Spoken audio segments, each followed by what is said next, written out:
आपका स्वागत है हमारे एक नए वीडियो में। और इस वीडियो में हम जानेंगे रक्षाबंधन क्यों मनाया जाता है और उसके इतिहास के बारे में, रक्षाबंधन का महत्व क्या है। चलिए जानते हैं उसकी कहानी के बारे में। बताना चाहेंगे कि रक्षाबंधन का यह त्यौहार और भी नामों से जाना जाता है जिनके बारे में कम लोगों को ही जानकारी होगी। दरअसल रक्षाबंधन को पश्चिम बंगाल में गुरु महापूर्णिमा, दक्षिण भारत में नारियल पूर्णिमा और नेपाल में इसे जनेऊ पूर्णिमा के नाम से भी जाना जाता है। रानी कर्णावती और सम्राट हुमायूं की कहानी। इतिहास के पन्नों में दर्ज मध्यकालीन युग की कहानी के रूप में चित्तौड़ के राजा की विधवा रानी कर्णावती और सम्राट हुमायूं की कहानी से रक्षाबंधन का एक नया जन्म माना जाता है। यह उस समय की बात है जब भारत पर मुगलों का राज हुआ करता था तथा राजपूतों की मुगलों के बीच बड़ा युद्ध चल रहा था। इस दौरान चित्तौड़ की रानी कर्णावती को बहादुर शाह जफर से खतरा महसूस होने पर सम्राट हुमायूं को राखी भेजकर सहायता मांगी थी। हुमायूं ने भी रानी कर्णावती को अपनी बहन मानकर उनकी रक्षा के लिए चित्तौड़ ने अपनी सेना की टुकड़ी भेजी, जिससे बहादुर शाह जफर को पीछे हटना पड़ा।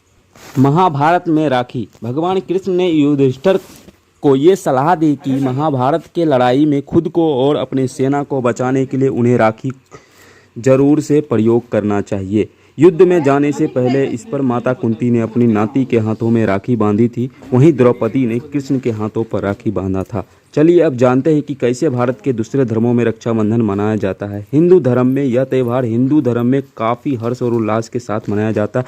वहीं इसे भारत के उत्तरी राज्य में, पश्चिमी राज्यों में भी मनाया जाता है। इसके अलावा दूसरे देशों में भी मनाया जाता है, जैसे कि नेपाल, भारत, मॉरिशस में भी मनाया जाता है। सिख धर्म के लोग राखी में विश्वास नहीं करते क्योंकि वे मानते हैं कि लड़कियां और लड़के दोनों बराबर हैं। इसलिए लड़कियों को मजबूत होना चाहिए और किसी की रक्षा या सहायता करने के लिए कभी किसी पर निर्भर नहीं होना चाहिए।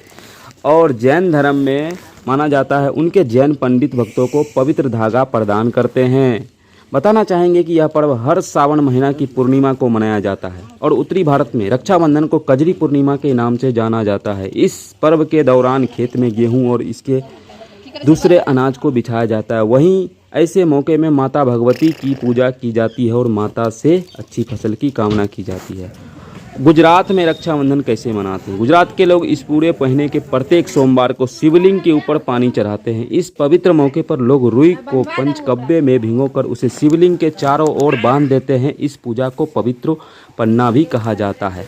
पश्चिमी भारत में रक्षाबंधन कैसे मनाते हैं। पश्चिमी भारत की बात करें तो वहाँ पर एक दैव माना जाता है भगवान वरुण को, जो कि समुद्र के देवता हैं। इस दिन वरुण जी को नारियल चढ़ाया जाता है। इस दिन नारियल को समुद्र में फेंका जाता है, इसीलिए इस राखी पूर्णिमा को नारियल पूर्णिमा भी कहा जाता है।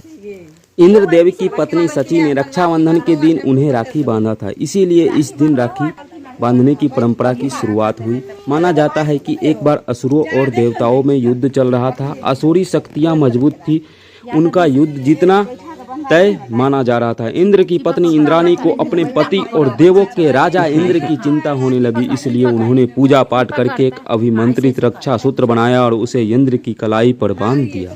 कहते हैं इसके बाद देवता युद्ध जीत गए और उसी दिन से सावन की पूर्णिमा को रक्षाबंधन मनाया जाने लगा।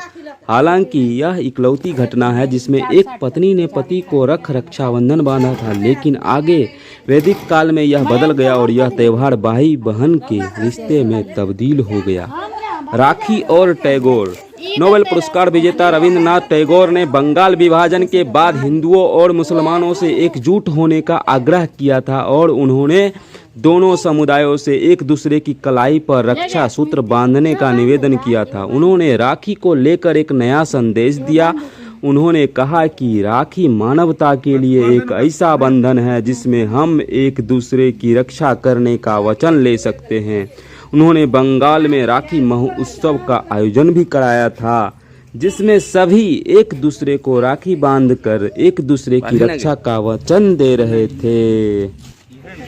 दक्षिण भारत में रक्षाबंधन को अपनी अभिमतक भी कहा जाता है। ये पर्व ब्राह्मणों के लिए ज़्यादा महत्वपूर्ण रखते हैं क्योंकि इस दिन वे स्नान करके बाद में अपने पवित्र धागे जनेऊ को बदलते हैं। रक्षाबंधन का महत्व यह है कि सच में सबसे अलग होता है। ऐसा भाई बहन का प्यार शायद ही आपको कहीं और देखने को मिले। किसी दूसरे त्यौहार में कि ये परंपरा भारत में काफ़ी प्रचलित है। इसे सावन पूर्णिमा के लिए मनाया जाता है। सच में ऐसा पवित्र पर्व आपको दुनिया में कहीं और देखने को नहीं मिलेगा। लोगों का मानना है कि प्रभु श्री राम भी माता सीता को छुड़ाने के लिए इसी दिन अपनी यात्रा शुरू किए थे। लोग शुभ काम इसी दिन अपना शुरू करते हैं। दोस्तों माना जाता है कि अगले साल 2024 में 19 अगस्त को रक्षाबंधन मनाया जाएगा। दोस्तों वीडियो कैसी लगी? उम्मीद है वीडियो आपको अच्छी लगी होगी। और कहानी, दोस्तों कहानी तो बहुत थी। कहानी इतना थी कि दोस्तों आधा एक घंटा का वीडियो बन सकता था, लेकिन मैं इतना में ही वीडियो को ख़त्म कर दिया। और दोस्तों आपको वीडियो कैसी लगी? दोस्तों उम्मीद है वीडियो आपको पसंद आया होगा। और आपको यह मेरी वीडियो कैसी लगी लाइक करके दोस्तों एक कमेंट रक्षाबंधन के बारे में आप छोड़ सकते हैं, क्योंकि दोस्तों आपका एक प्यारा सा कमेंट का इंतज़ार रहेगा। और आप लोग इस पर्व के दिन कैसे मनाते हैं? घर पे रहते हैं कि नहीं? क्योंकि हम लोगों को घर पे होना आजकल का समय हो गया। खासकर लोग बाहर चले जाते हैं कमाने के लिए, क्योंकि अपने बिहार में तो कोई जॉब वगैरह तो है नहीं दोस्तों। और दोस्तों ठीक है, आप लोग रक्षाबंधन के दिन क्या करते हैं ज़रूर बताना, क्योंकि अपने लोग। ठीक है दोस्तों, मैं आपको अगले वीडियो में मिलते हैं। ठीक है दोस्तों मैं अभी नया हूँ, तो आप लोग वीडियो को सब्सक्राइब कर सकते हैं, ताकि जिससे मेरा हौसला बढ़ेगा तो मैं और भी अच्छी वीडियो बनाने की कोशिश करूँगा आप लोगों के लिए। दोस्तों आप लोग इसी तरह अपना प्यार बनाए रखना। बहुत जल्दी आप लोगों ने 1000 से भी ऊपर सब्सक्राइबर कर दिया, इसके लिए मैं आप लोग को बहुत बहुत धन्यवाद कहता हूँ। दोस्तों इसी तरह अपना प्यार बनाए रखना। थैंक यू दोस्तों, अगले वीडियो में मिलते हैं। अगले वीडियो देखने के लिए धन्यवाद दोस्तों।